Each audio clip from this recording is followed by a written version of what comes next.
what I gather, Sleep, I think you guys had more good history than you did bad moments. I'm talking about with both tribes sharing everything.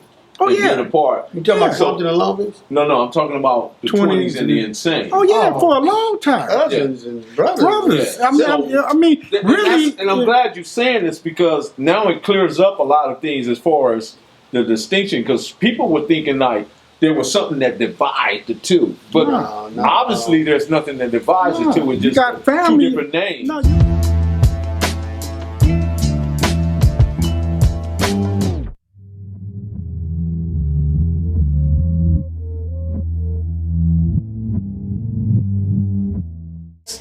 you got part of them that's 20s and part of them that's insane. And see, this what makes me trip on them so much is that you got some that would run with are insane before they run with their own little homies. Because they went to school together and they partnered. Right. But then you got some that's complex. It is. But what's Can I tell you a story? No, go ahead. What's not complex is that we're talking about black men, and what we really need to be coming to is a common denominator here. We need to find out how we can solve the issues with brown and black people against black people and Mexicans against Mexicans. Because if these two people ever realize that the first thing you see when you walk out of your door since you were born, you either seen a Mexican or a black person. That's the bottom line right there. So it's identity? It's an identity crisis that has been developed by who. I don't have to say his name. Mm-hmm. I don't have to speak out against him. He speaks out against himself now because people have enough knowledge to understand that there's not a problem that can't be solved. It's just a problem that people don't want to tend to. And that problem is that we need to stop doing what we're doing and relocate our thinking, re-educate our minds.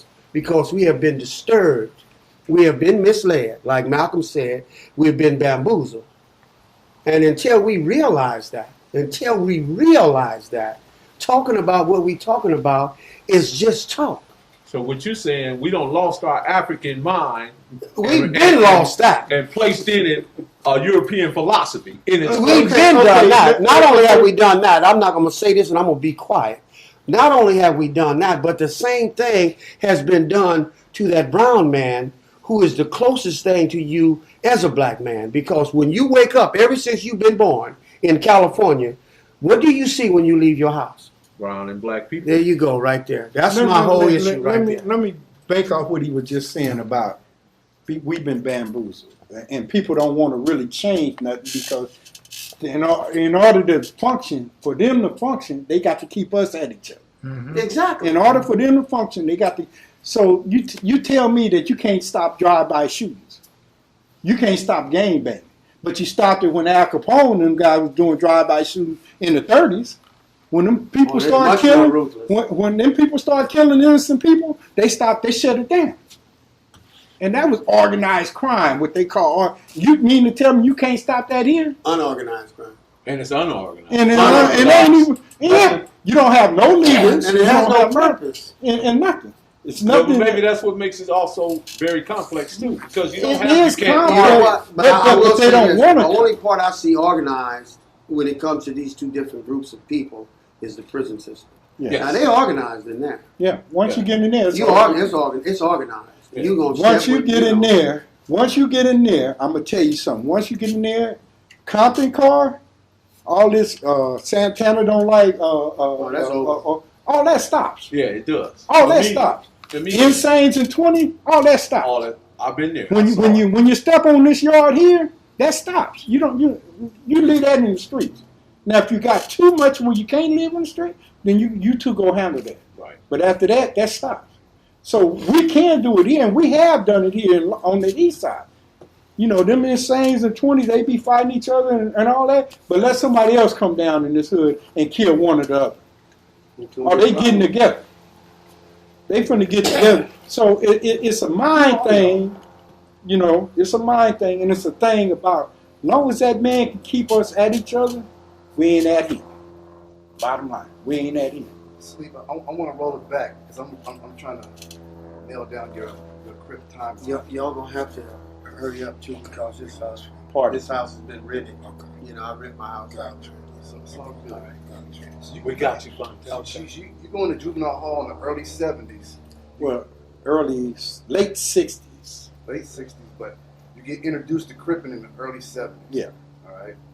You come back to Long Beach, so you already got that crip influence. Yeah, I already got that in. This is before Pookie. This is before Bunchy. This is before Chico Bell even came to Long Beach with their program. Yeah. Chico Bell. That's another That's a story. big boy right there. So what's the time gap between you picking up your cripping and these cats coming to Long Beach? I say about maybe a couple of years.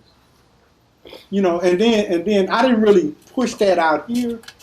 So what I would do when I get out of juvenile hall, I would go, because I had a lot of family in Compton, a lot of family, on blood side and crip side. So I would go the weekend, hang out there. And that's where I got really introduced to a whole lot of people. I used to go to the Exposition Park, big meeting. I used to go all over the place. And so I never did say nothing to my homeboys because they wasn't really about that, you know. A couple of them we used to ride to Compton because I didn't drive, so I always had one of the homies drive me somewhere, take me somewhere. It was only a few of us that I would introduce to that, like take to Compton with me. Only a couple, but then after that happened with homeboy getting killed from Compton, all that kind of shut down. You know what I mean? Because I do live in Long Beach. I am from Long Beach. So now it's time to come home. Now it's time to come home. Now it's time to kind of, and it didn't stop me from.